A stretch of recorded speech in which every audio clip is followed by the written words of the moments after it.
وبصحبه تحلو الحياة شوقا إلى المولى أتيت أسلمت روحي للإله نور الحنايا والطلوع لله أعلنت الرجوع آياته تغدو شموع ويفيض في قلبي نور الحنايا والطلوع لله أعلنت الرجوع آياته تغدو شموع ويفيض في قلبي سنا.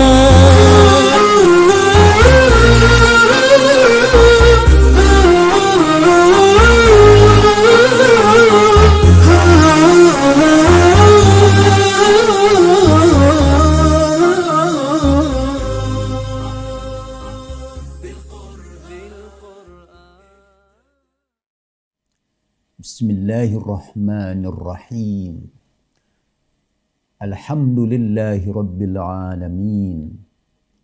Wassalatu wassalamu ala habibi ilahil alamin Abil Qasim Muhammad wa ala alihi tayyibin at-tahirin wa ashabihil mayamin al-muntajabin. Para pemirsa Hadi TV, para pecinta Ahlul Bait, para perindu Rasulullah sallallahu alaihi wa alihi wasallam. Assalamualaikum warahmatullahi wabarakatuh. Alhamdulillahi Rabbil Alamin. Alhamdulillah, sekali lagi kita sampaikan syukur kepada Allah Subhanahu wa Ta'ala karena saya masih sempat berbicara kepada saudara-saudara dan kita sempat menyambungkan tali silaturahmi di antara kita.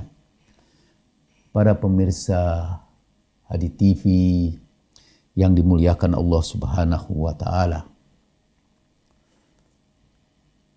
Ada bukti, harus ada saksi tentang keimanan kita. Perilaku kita harus menjadi saksi dari keimanan kita. Dalam bahasa Arab, saksi itu disebut syahid. Dan orang yang betul-betul menjadi saksi atau disaksikan, sekaligus juga disaksikan, dalam bahasa Arab disebut syahid dengan hi yang lebih panjang. Dan kematian yang membuktikan keimanan kita di hadapan Allah Subhanahu wa Ta'ala, di hadapan para ma'sumin, di hadapan kaum mukminin, dan juga di hadapan seluruh umat manusia adalah mati syahid. Jadi mati syahid adalah mati yang membuktikan keimanan kita. Di dalam Al-Quran, orang-orang yang mati syahid itu disebut dengan kata orang-orang yang terbunuh di jalan Allah. Dalam surat Ali Imran 169 sampai 171, Allah Subhanahu wa Ta'ala berfirman, وَلَا تَحْسَبَنَّ الَّذِينَ قُتِلُوا فِي سَبِيلِ اللَّهِ أَمْوَاتًا بَلْ أَحْيَاءٌ عِنْدَ رَبِّهِمْ يُرْزَقُونَ. Janganlah kamu kira orang yang terbunuh di jalan Allah itu mati. Mereka tetap hidup. Dan di sisi Tuhan mereka tetap hidup dan diberi rezeki. Farihina bima atahumullahu min fadlih. Mereka berbahagia dengan anugerah Allah yang diberikan kepada mereka. Wa yastabshiruna billadzina lam yalhaqu bihim. Dan mereka ingin memberikan kabar gembira itu kepada yang belum menyusul mereka di belakang mereka. Kabar gembira itu ialah la khaufun alaihim wa la hum yahzanun. Tidak ada rasa takut kepada mereka dan tidaklah mereka berduka cita. Yastabshiruna bi ni'mati minallah. Mereka berbahagia, riang gembira dengan anugerah Allah, dengan kenikmatan daripadanya. Wa annallaha la yudhi'u ajral mu'minin. Sesungguhnya Allah tidak akan menyia-nyiakan pahala buat kaum mukminin. Jadi salah satu orang membuktikan keimanannya dengan memilih untuk mati di jalan Allah, untuk terbunuh di jalan Allah, amwatan dalam keadaan mati. Dan di dalam Al-Quran, orang yang tidak semua orang yang mati dalam peperangan disebut mati syahid. Salah satu syarat dan ketentuan untuk mati syahid ialah dia harus mati di jalan Allah. Wala tahsabanna allazina qutilu fi sabilillahi amwatan. Jadi salah satu syaratnya itu ialah dia harus mati di jalan Allah. Dalam hadis Nabi sallallahu alaihi wasallam dalam Sahihul Bukhari itu disebutkan, man qatala litakuna kalimatullahi hiyal ulia fahuwa fisabilillah. Barang siapa yang berperang fi sabilillah, di jalan Allah, dia itu berada dia barang siapa yang berjuang, barang siapa yang berperang untuk menegakkan kalimatullah setinggi-tingginya, maka dia itu disebut berjuang di jalan Allah. Apakah mati syahid itu ialah bergabung dengan orang-orang untuk berperang? Apakah kalau begitu sangat kecil kemungkinan kita untuk berperang pada saat-saat damai, dan kita dilarang untuk merusak perdamaian, karena itu berarti merusak bumi, berbuat kerusakan di bumi setelah ada kedamaian. Dalam Al-Quran disebutkan, la tufsidu fil ard, janganlah kamu berbuat kerusakan di bumi, apalagi ba'da islahiha, setelah bumi itu damai, tentram, berperang. Jadi, apakah itu termasuk fi sabilillah? Karena Al-Quran menyebutkan bahwa yang mati syahid itu adalah mati yang menjadi saksi tentang keimanan dia. Di dalam hadis-hadis Nabi kita memperoleh perincian macam-macam mati syahid. Saudara, mati syahid sekali lagi bukan mati dalam peperangan yang melandasinya apa motivasi atau apa niat dia untuk berangkat syahid. Dalam hadis yang sahih diriwayatkan oleh Bukhari dan Muslim, dikisahkan tentang orang yang dihadapkan ke pengadilan Allah pada hari kiamat, dan Allah bertanya kepada dia, apa yang kamu lakukan di dunia ini? Saya terbunuh, ya Allah, dalam peperangan. Tapi kemudian Allah berkata kepadanya, tapi kamu berperang hanya karena ingin disebut sebagai pemberani. Annaka jari lituqala annaka jari, ingin kau masyhur ma'ruf sebagai pemberani. Fasuhiba ala wajhihi wa ulqiya finnar. Lalu dia diseret pada mukanya dan dilemparkan ke neraka.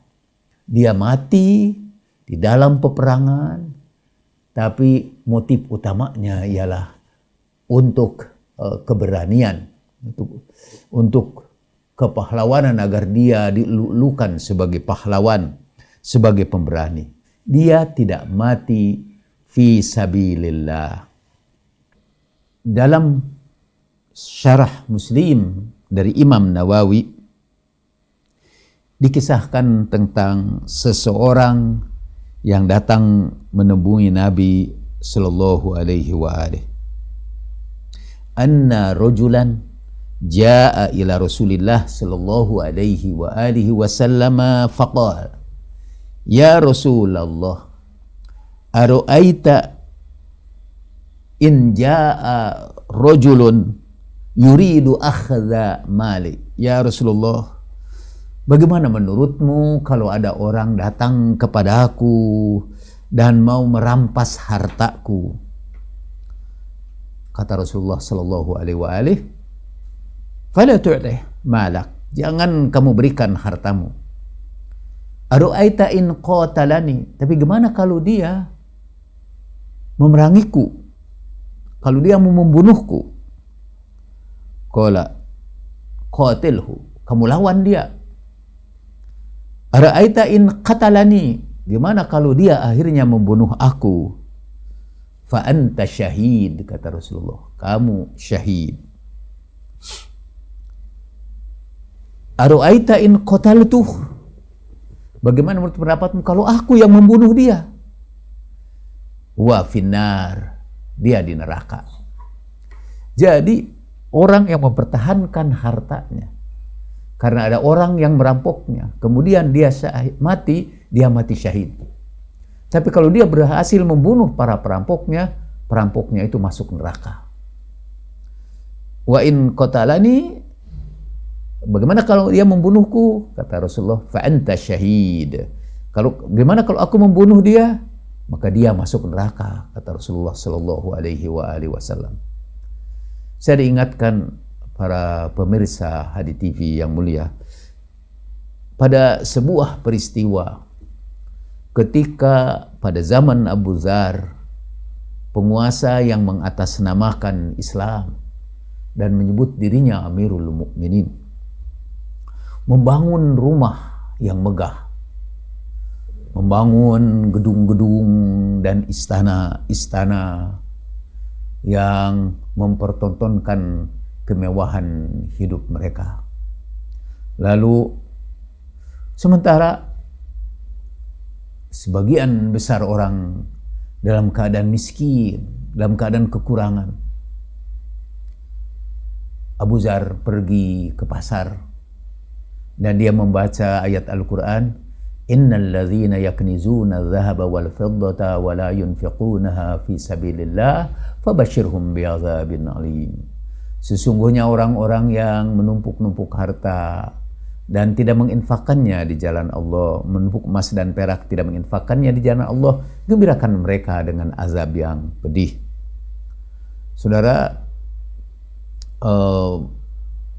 pada waktu itu berkumpullah di sekitar Abu Dzar orang-orang miskin, orang-orang yang kekurangan, orang yang mungkin harta kekayaannya secara tidak langsung diambil oleh para penguasa. Di tengah-tengah gelimangan kemewahan, ketika waktu itu kepada kerajaan Islam berdatangan dari berbagai penjuru bumi kekayaan emas dan perak. Waktu itu Abu Dzar berkata, aku heran melihat orang-orang yang hidup miskin dan mereka tidak mendatangi orang-orang kaya di antara mereka, kemudian menuntut hak mereka. Kalau mereka itu terbunuh, mereka syahid. Dan kalau mereka berhasil membunuh orang-orang kaya yang menahan haknya itu, orang-orang kaya yang menahan haknya akan masuk neraka. Mungkin Abu Dzar yang kemudian disetujui juga atau dijelaskan, disyarahi oleh Ibnu Hazm, yang memberikan fatwa seperti itu. Jadi orang miskin demi kehidupannya untuk bertahan survive-nya, dia boleh mendatangi orang-orang kaya, mengambil hartanya. Dan kalau perlu memeranginya, dan kalau mereka tidak tidak memberikan haknya, lalu malah orang miskin itu bunuh, orang miskin itu mati syahid. Ini sejenis kematian syahid, yaitu mati mempertahankan kehidupannya, atau mati untuk merebut haknya dari orang lain. Lalu setelah hadis ini yang diriwayatkan dalam Sahih Muslim, ini dalam riwayat Ahmad, Rasulullah Shallallahu Alaihi Wasallam bersabda, "Man kutila duna male fahuwa syahid." Siapa yang berjuang, siapa yang terbunuh karena membela hartanya, dia syahid.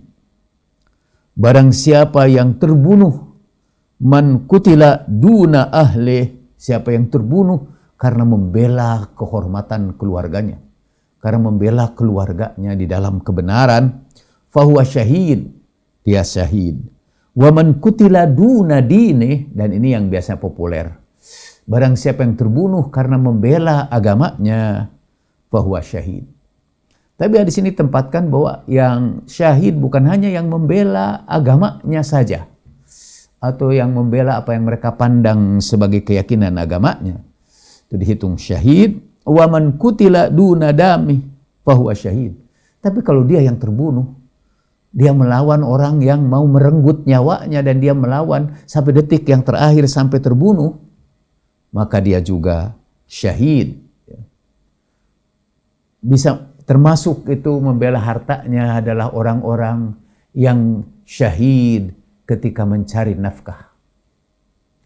Orang-orang yang kemudian terbunuh ketika mencari nafkah karena kecelakaan, karena perlakuan zalim dari orang-orang, dia mati juga sebagai seorang yang syahid. Karena dia kutila duna maleh. Dia terbunuh karena ia ingin mempertahankan hartanya atau ingin membela haknya, karena ia ingin mencari nafkah. Termasuk orang yang terbunuh ketika dia mencari ilmu. Dia juga sedang berada fi sabilillah, dan dia itu terbunuh karena Allah, di jalan Allah. Jadi itu mati syahid itu, tapi Nabi memperinci selain mati di jalan Allah, itu yang pertama mati untuk membela agama Allah, mati untuk mempertahankan harta, mati untuk membela kehormatan keluarga, mati untuk mengungkapkan kebenaran, itu mati untuk mempertahankan diri karena mendapat serangan, mati untuk menegakkan keadilan dan kebenaran, itu termasuk mati syahid. Itu mati yang kata Rasulullah, qatala litakuna kalimatullahi hiyal uliya, terbunuh untuk menegakkan kalimah Allah. Karena itu juga mengatakan kalimat yang benar dan menyatakan kalimat yang benar di depan penguasa yang zalim. Qaulul haq inda sultanin jairin, kalimat yang benar di hadapan penguasa yang zalim, itu adalah afdolul jihad, jihad yang paling utama. Masih berani menyampaikan kebenaran di saat kebenaran itu ditutup-tutupi atau disembunyikan. Masih berusaha menampakkan apa yang benar itu benar di saat kebatilan lagi berkuasa atau lagi dominan. Nah, berjuang di atas kebenaran itu, dia mati syahid. Orang yang kemudian diracun karena membongkar korupsi di kalangan pemerintahan, dia mati syahid. Orang yang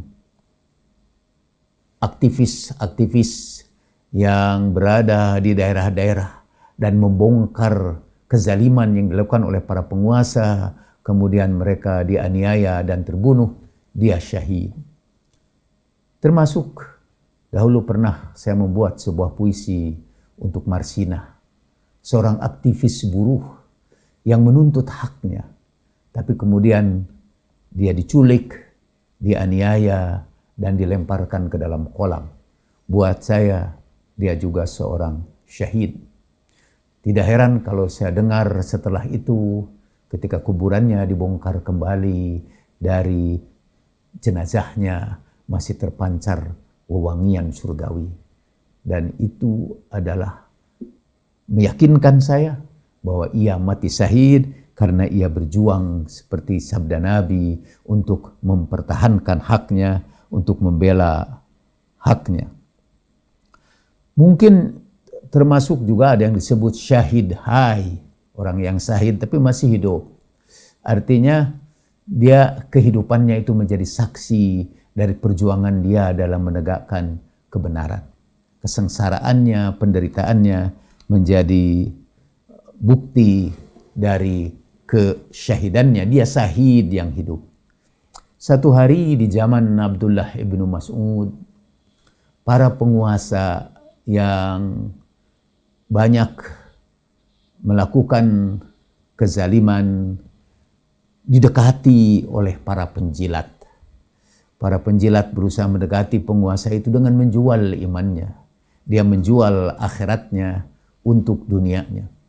Dan umumnya mereka tentu saja karena gabung dengan penguasa, mereka menjadi gemuk-gemuk. Itu jauh setelah Rasulullah Shallallahu Alaihi Wasallam meninggal dunia. Lalu anak Ibnu Mas'ud datang menemui Ibnu Mas'ud. Abah itu kan termasuk perintislah di dalam perjuangan Islam. Tapi Abah sekarang ini hidup miskin. Sementara lihat itu tuh, para pejuang yang kesiangan, yang sekarang dekat dengan penguasa. Kenapa Abah tidak bergabung dengan penguasa? Lalu Ibnu Mas'ud berkata, bagiku mukmin yang kurus lebih aku sukai ketimbang munafik yang gemuk. Jadi Ibnu Mas'ud memilih menjadi mukmin yang kurus ketimbang munafik yang gemuk. Ibnu Mas'ud lah, para pemirsa Hadi TV yang saya hormati, para pecinta Ahlul Bait salamullahi alaihim. Ibnu Mas'ud berjuang untuk mengkritik para penguasa yang waktu itu memanfaatkan kekayaan kaum muslimin untuk memperkaya dirinya.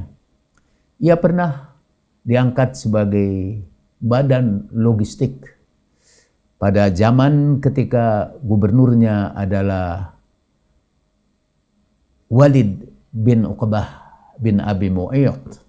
Dia anak Uqbah bin Abu Mu'ayyid.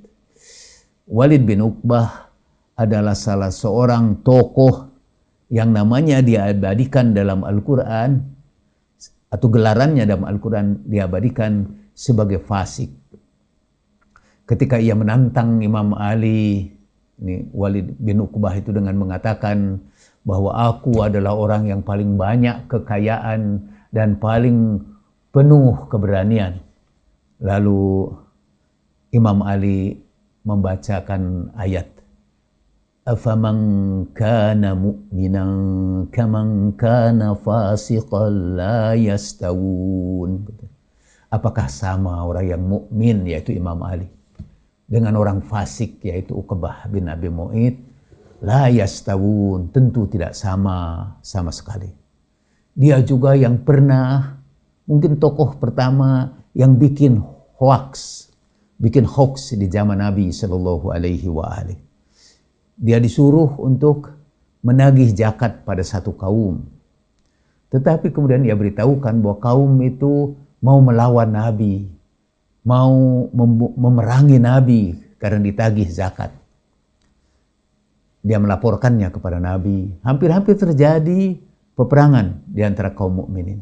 Sampai kemudian Allah memberitahukan kepada Nabi dan menyebut si orang itu, pelapor yang dusta itu, penyampai hoaks itu sebagai orang fasik. Turunlah ayat in ja'akum fasiqum binaba'in fatabayyanu. Kalau datang orang fasik membawa berita, selidikilah berita itu. Itu perintah pertama dari Al-Quran dalam menghadapi hoax. Harus kita simpan pikiran kritis kita sebelum mengambil kesimpulan. Abad ini disebut abad post-truth, yaitu abad ketika orang menerima banjir informasi dari media sosial dan kemudian kehilangan sikap kritisnya. Bisa terjadi peperangan. Angtusibu qaumam bijahalah, kata Al-Quran. Nanti kalau kamu tidak berpikir kritis, kamu menimpakan penderitaan kepada satu kaum karena ketidaktahuan kamu. Nah, kembali lagi kepada Abdullah ibnu Mas'ud. Abdullah ibnu Mas'ud waktu itu mengkritik Walid bin Uqbah bin Abi Mu'ayth karena dia pernah ngambil uang dari logistik negara dengan dalih pinjaman tapi tidak pernah mengembalikannya. Ia umumkan di masjid pada hari Jumat bahwa gubernur sudah mengambil hak kaum mukminin yang terdapat di dalam pembendaharaan negara. Satu saat ketika Walid bin Uqbah sholat subuh, karena malam harinya ia minum minuman yang keras, sehingga pada waktu subuh, waktu memimpin sholat subuh, sambil masih bau arak di mulutnya, ketika ruku, ia berteriak, iskini, beri saya minum, beri saya minum. Lalu Abdullah bin Mas'ud mengambil sandalnya dan melempari dia. Melempari gubernur. Karena perbuatannya itu, Abdullah bin Mas'ud kemudian dikirim dari Syam, diikat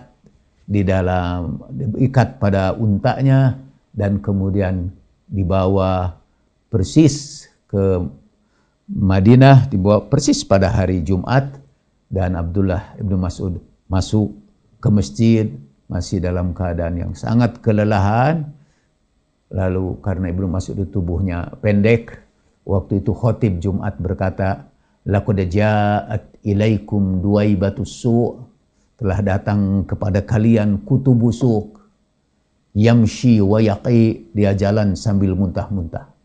Semua resiko itu ditanggung oleh Ibnu Mas'ud. Dan akhir hidupnya ia mempertahankan dirinya sebagai mukmin yang kurus ketimbang jadi munafik yang gemuk.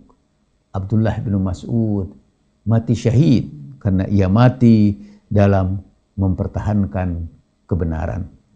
Jadi itulah yang di dalam Al-Quran disebut orang yang mati di jalan Allah.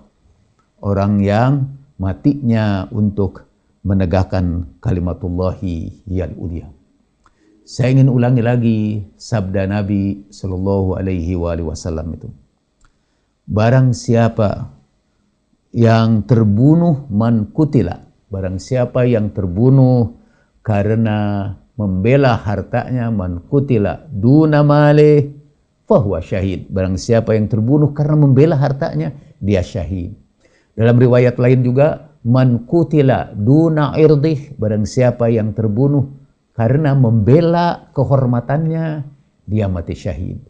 Man kutila duna ahli, siapa yang terbunuh karena membela keluarganya, fahuwa syahid, dia mati syahid.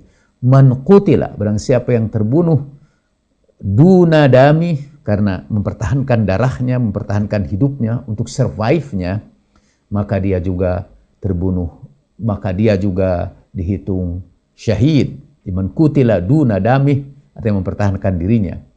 Dan seluruh memang tujuan dari ajaran Islam ialah memelihara kehormatan, memelihara harta, memelihara diri, memelihara keluarga.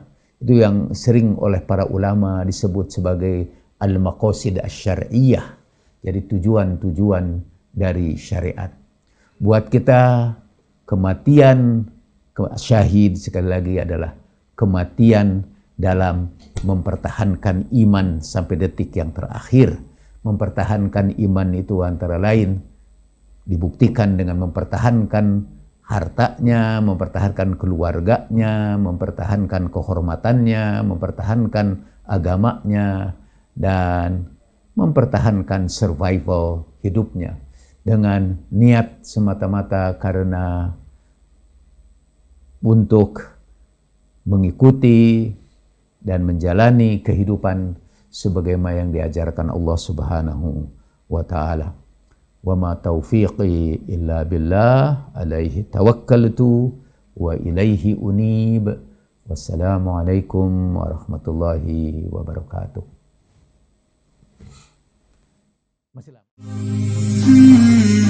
بالقرآن اهتديت في رحبه تحلو الحياة شوقا إلى المولى أتيت أسلمت روحي للإله.